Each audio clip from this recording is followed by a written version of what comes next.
ಜನವರಿ 1 ಹೊಸ ವರ್ಷವಾಗಿ ಆಚರಿಸುವುದು ಎಂದಿನಿಂದ ಆರಂಭವಾಯಿತು. ಇದು 1,500 ವರ್ಷ ಹಿಡಿದ ಕತೆ.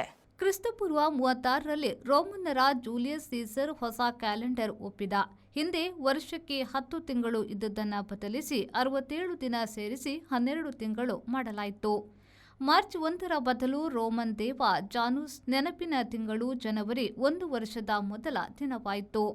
ಜೂಲಿಯನ್ ಕ್ಯಾಲೆಂಡರ್ ಪ್ರಕಾರ ಕ್ರಿಸ್ತಪೂರ್ವ 35ರಿಂದ ಜನವರಿ 1ರ ಹೊಸ ವರ್ಷಾಚರಣೆ ಆರಂಭವಾಯಿತು.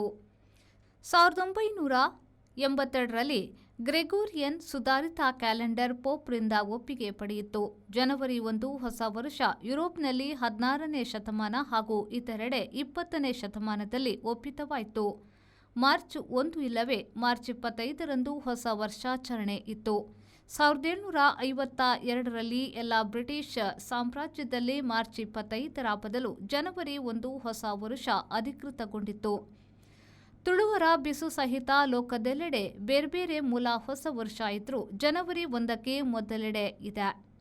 ಸೆಪ್ಟೆಂಬರ್ 11ರಂದು ಇಥಿಯೋಪಿಯಾ ಜನರ ಹೊಸ ವರ್ಷ ಎಂಕುಟತಾಸ್ ಬರುತ್ತದೆ. 4,000ಕ್ಕೂ ಹೆಚ್ಚು ವರ್ಷಗಳಿಂದ ನಿರಂತರ ಆಚರಿಸಲ್ಪಡುವ ಹೊಸ ವರ್ಷ ಇದು ಎನ್ನಲಾಗಿದೆ.